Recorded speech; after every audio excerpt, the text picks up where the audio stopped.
You owe us $1,800 or we'll take legal action. That was the first thing I saw on my front door the morning after I moved into my new home. I had barely finished my morning coffee, still in sweatpants, walking barefoot to get the newspaper, when I saw the notice taped dead center on my door. It wasn't just a paper, it was bold, laminated, and sealed like it had been prepared for war. I stood there blinking, wondering if it was some kind of prank. But within seconds, I heard the sharp click of heels behind me. Turning around, I came face to face with a woman I'll never forget. She was in her mid-50s, with a bob haircut so stiff it looked like it could survive a hurricane, a perfectly ironed navy blue blouse, and a clipboard clenched in her hand like it was a weapon. "You must be the new owner," she said, without even introducing herself. "I'm Karen Blakesley, president of the Silver Pines HOA. And we need to talk about your overdue fines." I stared at her. "I just moved in yesterday." "What fines are you talking about?" Without hesitation, she thrust the clipboard toward me, pointing at a long list of infractions. The previous owner failed to pay 3 quarterly dues and never submitted a request to change the mailbox. That's $1,800. As the new owner, you're now responsible. I almost laughed. "Ma'am, with all due respect, I was very careful before buying this place. My property isn't part of your HOA. That's why I bought it. No dues, no restrictions, no neighbors like you breathing down my neck about mailbox colors." Her smile dropped instantly. "Well, things have changed. The HOA redrew its boundary lines last year. Your property is now included." That raised every red flag I had. I calmly told her, "That's not how it works. You can't just claim my land like it's monopoly. I have legal documents that say otherwise." She tilted her head and narrowed her eyes. The board voted. "You're in. And if you don't pay, we'll place a lien on your property." That's when I knew this wasn't just a misunderstanding, this woman was dead serious. She thought she could strong-arm me into joining her little neighborhood dictatorship. And she clearly didn't know who she was dealing with. I walked inside, grabbed my property deed from the folder still sitting on the counter, hadn't even unpacked yet, and brought it out to her. I pointed at the boundary map and said, "Look. My lot ends right here, and your HOA's jurisdiction ends over there. There's a whole wooded section between us. I am not in Silver Pines." She glanced at it, scoffed, and muttered, "Well, that's outdated. We'll see what the board says." Later that same afternoon, I came back from a hardware run and found 3 more notices taped to my door, this time in red ink, "Immediate compliance required. Violation of Landscaping Code 7.1. Exterior paint not approved, fine added, $600. I stood there, stunned. These people didn't waste time. I hadn't even met my neighbors yet, and I was already being treated like a criminal. That evening, I walked around my backyard, shaking my head. It was a beautiful piece of land, one of the last properties near the lake that wasn't swallowed up by the HOA. I had peace, privacy, and freedom. But all of that was already being threatened by someone who had no legal right to say a word. I decided to call the county office first thing in the morning, just to confirm. And guess what? They backed me up completely. The clerk pulled up the zoning records and said, "You're right. Your parcel is zoned as independent residential. You're not part of any HOA. Never have been." That gave me confidence. I printed everything out, made copies, even emailed myself backups. I was ready. But Karen wasn't backing down. The very next day, I came home from work to find a tow truck trying to back into my driveway. I ran out, waving my hands. "Hey! What are you doing?" The driver, a young guy with a cap pulled low, said, "We got a call from the HOA. Said this truck was parked in violation of street rules and needed to be relocated." I laughed, genuinely laughed this time. This isn't even a public street. And this is my truck on my driveway. You're trespassing. Turn it around before you make a very expensive mistake. He looked uncomfortable and slowly reversed out, muttering something about just following orders. Minutes later, like clockwork, Karen stormed up with that same clipboard. You can't park oversized vehicles in residential driveways. It's in the guidelines. I stared at her. Guidelines that don't apply to me. Because, say it with me, I'm not in your HOA. She pointed a trembling finger at me. You're going to regret this. I'm reporting you to the authorities. You're breaking neighborhood rules. I leaned in just enough and said, you've been warned. Don't step on my land again without a court order. You're one phone call away from being the one in trouble. She turned on her heel and marched away. And me? I finally started to unpack my kitchen, knowing this fight was just getting started. The next morning I woke up to the sound of my phone buzzing non-stop. Missed calls. Voicemails. And a flood of text messages, from numbers I didn't even recognize.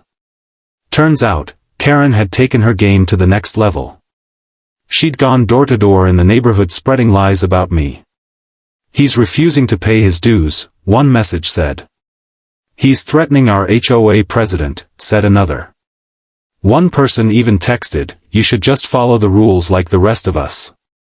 That was the moment I realized this wasn't just Karen anymore.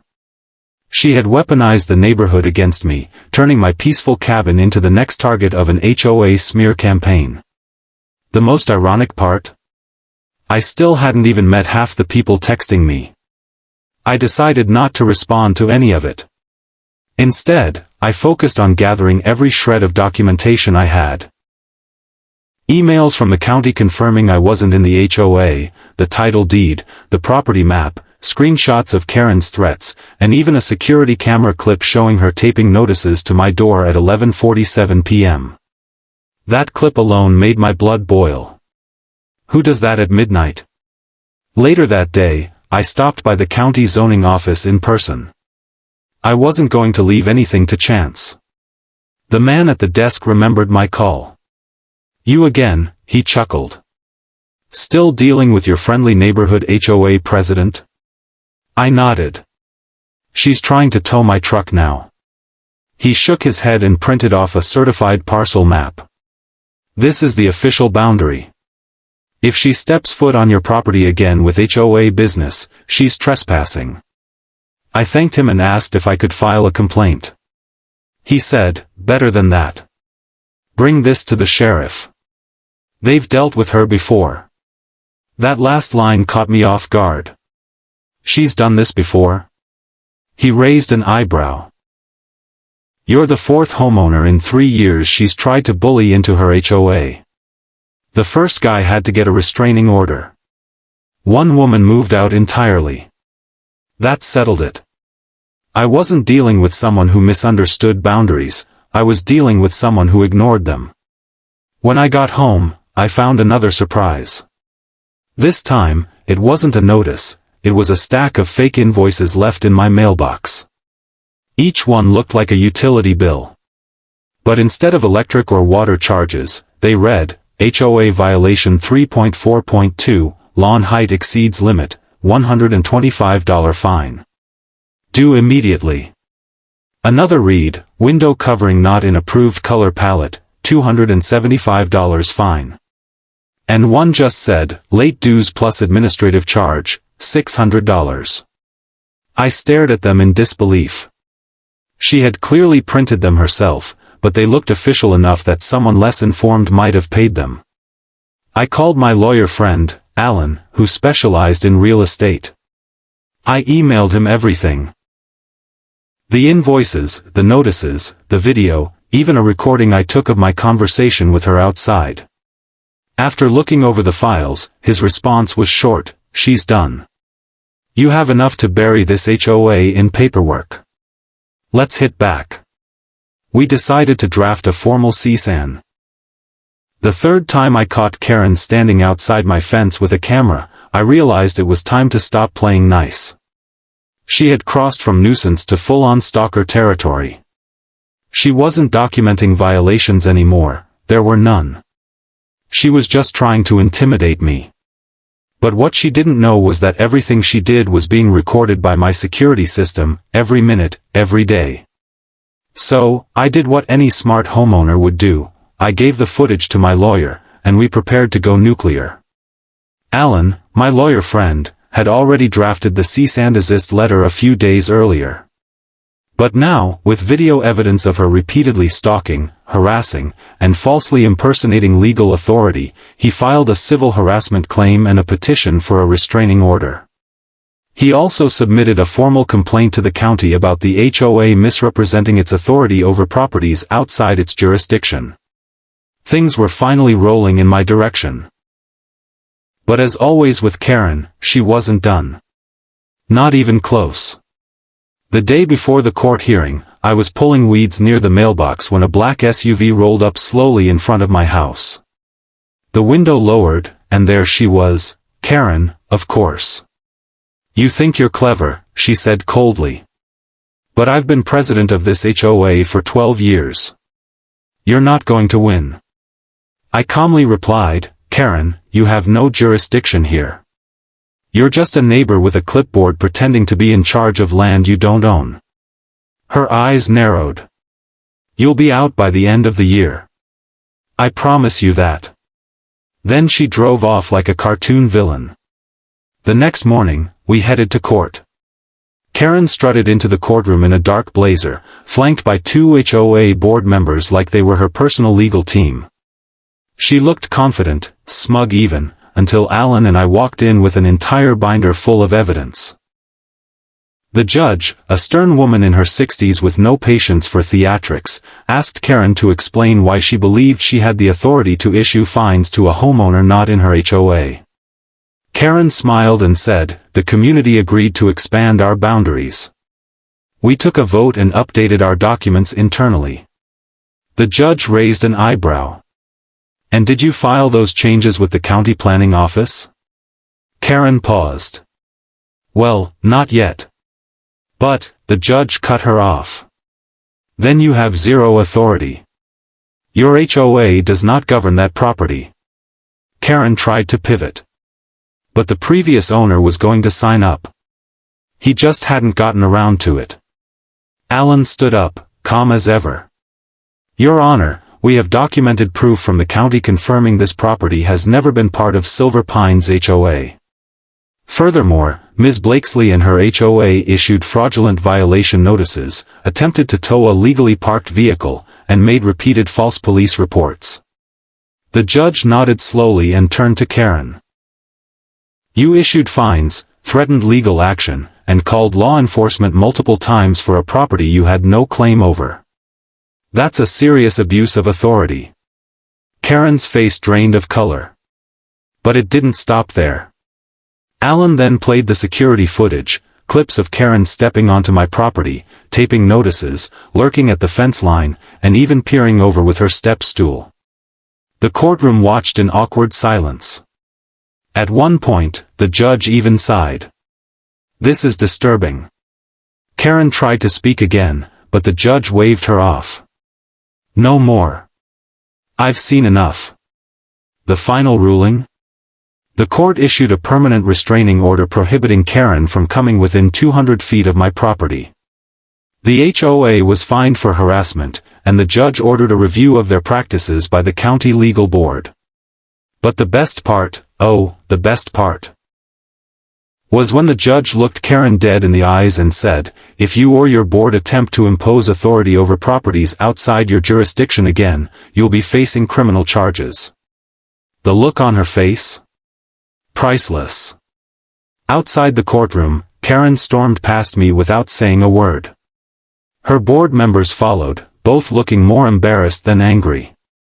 I walked out with Alan, shaking his hand, finally feeling like this mess was behind me. But I wasn't done yet. With the ruling in hand and damages awarded, I used part of the settlement to build a brand new privacy fence. Not just any fence, a 10-foot cedar wall that wrapped around my property line like a fortress. And I painted it red. Bright, fire engine red. The kind of red that can be seen from halfway across the neighborhood. A not-so-subtle reminder that Karen's little HOA empire stopped right at my doorstep. Over the next few weeks, the messages stopped. No more notices. No more violations. Even the neighborhood busybodies started leaving me alone. A few even apologized quietly, saying they were misled by Karen's lies. One guy, a retired teacher from 2 blocks over, brought me a 6-pack and said, "We've been putting up with her for years. Thanks for standing your ground." I thought about all the homeowners she'd bullied before me. The people who didn't know the law, who didn't have the means to fight back, who gave in just to avoid the stress. That wasn't going to be me. Ever. One afternoon, while drinking coffee on my porch, I saw Karen walking her dog along the public trail near the HOA entrance. She saw me. I waved. She didn't wave back. And that was the most peaceful moment I'd had since moving in. A few weeks after the court ruling, something strange started happening. Cars began slowing down in front of my house. Some neighbors walked by more than once a day, pausing to look at the new red fence I'd built. Some looked impressed. Others just looked confused. But one morning, I got the answer. There was a new thread on the community Facebook group titled, "Unneighborly Behavior, the Eyesore on Cedar Creek Road." And guess who posted it? Karen, of course. She uploaded a photo of my red fence and wrote, "Some people don't care about community standards. This kind of aggressive design lowers property values and hurts our neighborhood image." The post blew up. Half the comments were from her loyal followers echoing her fake concern. The other half, though? They were residents who were sick and tired of her control games. One woman wrote, "I think it's hilarious. Looks better than that crumbling HOA fence you never repair." Another said, "Pretty bold of you to complain about someone's house after trying to tow their truck illegally." Someone even shared a clip of the courtroom summary from a local neighborhood news blog. Karen deleted the post 2 hours later. From that point on, she completely backed off. I never saw her walking near my property again. No more notices, no weird flyers, no phantom complaints. It was like she vanished into her little HOA clubhouse, licking her wounds. But that didn't mean the story ended there. No, something far more interesting came out of it. Turns out, Karen's fake expansion of the HOA boundaries wasn't an isolated incident. After my case became public in the neighborhood, other homeowners started coming forward. A couple who lived 4 blocks down said Karen pressured them to pay $2,200 in fines for unapproved solar panels, even though their home wasn't under HOA control either. Another guy showed up at a town council meeting waving a binder full of emails where Karen threatened to turn the neighborhood against him if he didn't remove his RV. The county launched a formal investigation into the Silver Pines HOA. They combed through all the documents, letters, and notices Karen had issued over the past 5 years. And what they found wasn't just petty harassment, it was fraud. She had knowingly expanded her jurisdiction, collected fees illegally, and intimidated homeowners who had no legal obligation to comply. Within a few months, the county filed charges. Karen was forced to step down as HOA president.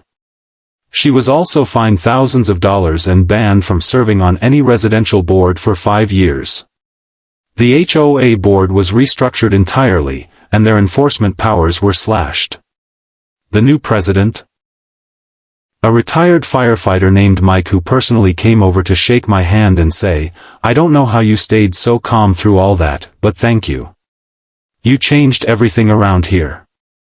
I wasn't looking to be a hero, but I'll admit, it felt good to know that standing my ground didn't just protect me.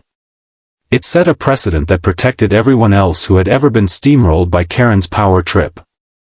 By late summer, my cabin was finally the peaceful retreat I had imagined when I bought it. I spent evenings sitting on the porch with my dog, listening to the crickets and watching the lake sparkle through the trees. My bright red fence stood tall and proud, a symbol of freedom, of knowing your rights, and of never backing down from people who try to push you around. One day, while I was trimming the bushes near the driveway, a local real estate agent stopped by. She told me she'd been watching the property online and thought it had the best curb appeal in the whole area. "It's unique," she said. "Bold. Buyers love that now. Not everyone wants cookie-cutter houses with beige fences anymore." I laughed and told her I wasn't planning to sell, but it was nice to hear someone finally appreciate it for what it was, mine. And every once in a while, I'd get a subtle reminder that Karen was still lurking in the shadows. A sideways glance at the grocery store. A car that slowed a little too long when passing by. But she never stepped foot near me again. She knew better now. Everyone did. I had gone toe-to-toe with the queen of HOA drama and walked away not just untouched, but stronger, smarter, and $25,000 richer thanks to the court's ruling. And all because I refused to pay a fake $1,800 fine that she never had the right to demand in the first place. So if you ever find yourself dealing with someone like Karen, someone who tries to intimidate you, who claims power they don't have, who tells you that you have no choice, remember this: check your boundaries. Literally. Know the law. Get your paperwork. And most importantly, don't back down. Because sometimes, all it takes to stop a bully is someone who says, "No. Not this time." And when that person is armed with truth, proof, and a whole lot of patience, even HOA Karen doesn't stand a chance.